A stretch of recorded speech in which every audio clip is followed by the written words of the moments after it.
I can't believe I teach public speaking. In high school, I started out as the worst public speaker ever. I was entered in an impromptu speaking contest, and having no training, I was horrible. I wish I had a course like this available to me back when I was in high school. Eventually, I learned how to be a better public speaker, and I'm ready to share what I've learned with you.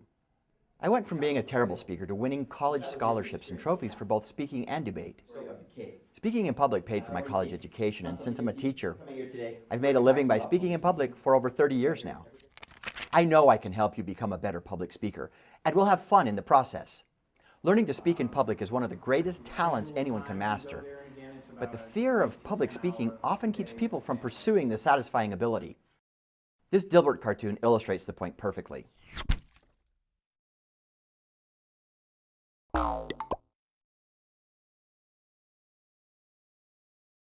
Of course, real public speaking seeks another, less lethal kind of truth.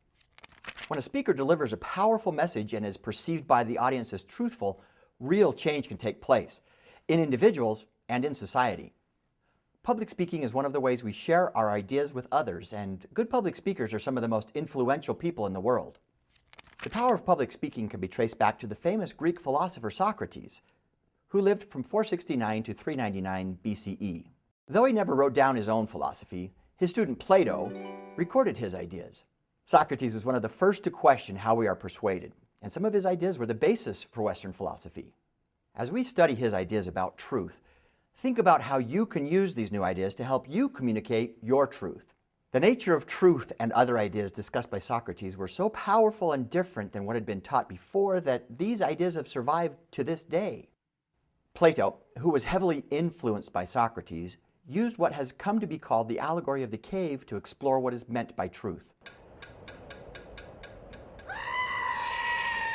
Plato described prisoners sitting in a cave with their heads and feet chained to the wall so that they couldn't move. Instead, they could only see the shadows of their captors on the wall in front of them, created by the light of a fire burning behind them.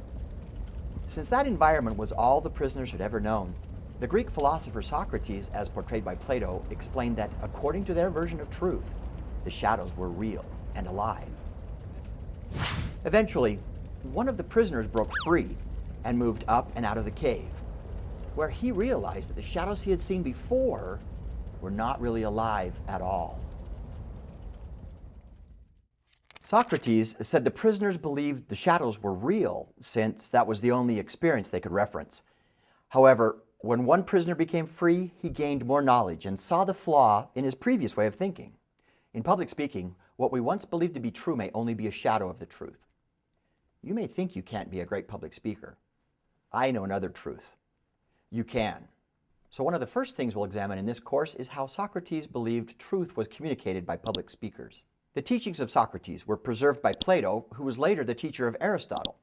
Since Aristotle taught Alexander the Great, these ideas about truth survived in libraries built by Alexander. As we pursue truth in our lives, and especially in our public speaking, it's important to remember that these and other ideas have been tested by time and by public speakers across the ages, and can help us be better public speakers too. And then Peter looked out at the audience and he said, This course will help you become a better public speaker by teaching you how to use the time-tested methods of speaking. You'll learn about the different kinds of public speaking and how to construct an effective argument. In this lesson, we'll learn about how truth is perceived and how Western thought has developed using these and other ideas.